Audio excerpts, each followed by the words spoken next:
stories from Jesus. This is one about the lost son. Great crowds of people came to listen to Jesus. He loved the people, and the people loved listening to him. One day, the ordinary people gathered around, and the religious leaders came too. Jesus told them some stories to illustrate how God accepts sinners and is happy when they come to him. Jesus told them about a lost sheep and then a lost coin. Next, he tells them another story about a man with two sons. The younger son said to his father, "Give me my share of your estate." What a terrible thing to ask his father, for he's more interested in having money than he is in having his father. It's as though he would have preferred that his father was dead. The father divided up his estate and gave the younger son his share. That would not have been easy. He was a wealthy man with a thriving business. He must have called in his accountant and his lawyer and maybe the bank manager too. But somehow he converted the younger son's share into cash and handed it over. The emotional cost must have been high too. He loved his son, but there was no love coming back to him. The younger son was selfish, only thinking about himself and not caring about how his dad was affected.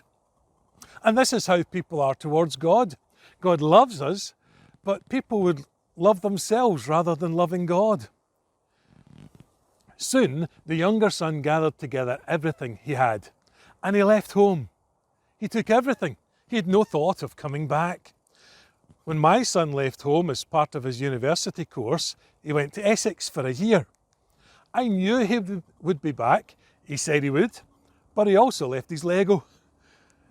Several years later, my son got married. This time he left home for good. I knew he wasn't coming back. He took his Lego with him. More seriously, the younger son in Jesus' story, he had no intention of coming back. He was happy to leave his father's care and watchful eye and to be independent, doing things on his own, no longer feeling the need to obey his father's instructions. He wanted to be separated from his father. Again, this is how people react towards God. Often they do not want God's 10 commandments being applied to them. They would rather just live the way they please. The younger son went abroad and enjoyed spending his money. He squandered it on useless things, nice meals and fancy restaurants, perhaps some things which are immoral and some things which are simply just wrong. Of course, his money soon ran out. This happens with people today as they live their lives for themselves. They start in their youth thinking they're having a great time, but life becomes dull and there's something unsatisfying about it. In their efforts to find something worthwhile in life, some people do good charitable deeds, some pursue a great career, some invest in family and friends. But ultimately, these things all come to an end and life is empty. Other people squander their time much more quickly as they enter into the drug scene or they try to find answers in alcohol or in relations or even in some criminal activity. Jesus said that the younger son managed to get a job feeding pigs. He was starving because he had no money and the friends that he thought he had all gone off somewhere else. A job would help. But as he fed the pigs, he was so hungry, he wanted to eat the pigs' food. Can you imagine? I wonder how many of you would like to eat a nice pack of dog food for dinner or a tin of cat's food for lunch. No, I wouldn't like it either. No one gave this young man anything. And as he drooled over the pig food, he came to his senses. He thought about his father and all the lovely food that he had. He decided to go home and apologise to his father.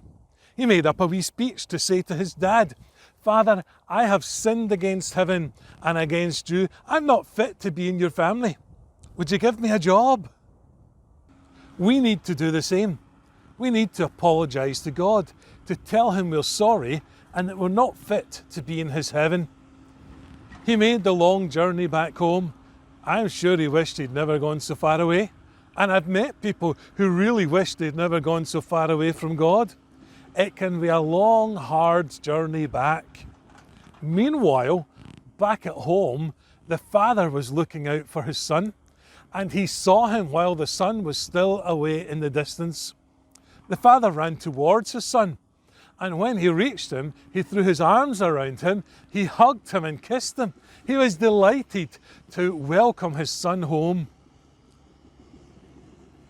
The son began his little speech to apologise. He didn't manage to finish it because the father was giving instructions to the servants. This son was in no fit state to come into the father's house. The servants were ordered to have the son properly dressed in the best clothes, with shoes on his feet and a ring on his finger. When someone comes to God to apologise, God accepts that apology and makes the person ready for heaven. We're not fit to be in heaven in our sinful condition, but God does all that is needed for us to be made ready. We simply need to come and tell him that we're sorry. You'll notice that the father did not send the son away to sort his life out. The father sorted his life out. The son couldn't have done it if he had tried. And God does that for us too. The father also instructed the servants to get the barbecue on with the best meat, to get a band to play music, to bring the neighbours in and to celebrate. My son was dead and he's alive again. He was lost and now he's found. And they began to party. And God sees us the same way. While we do things ourselves without God, we're dead to God, separated from him by our sin. But when we come and apologise, God welcomes us into his presence, where there is great joy and happiness.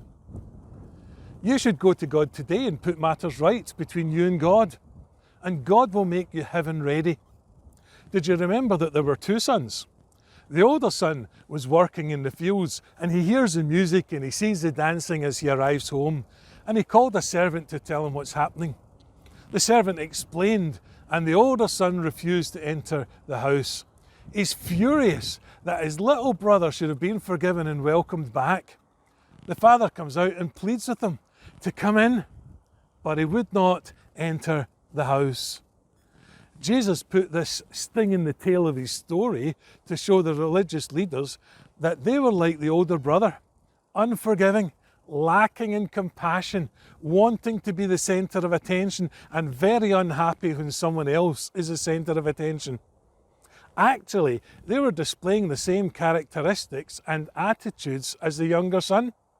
It's just that they were working out differently in their actions.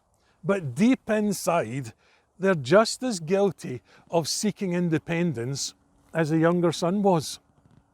Sadly, the older brother persisted in his refusal to enter the home and to join the party. There are people who will miss out on all the blessings of heaven because they think they're too good and that they're better than other people that they think of as sinners.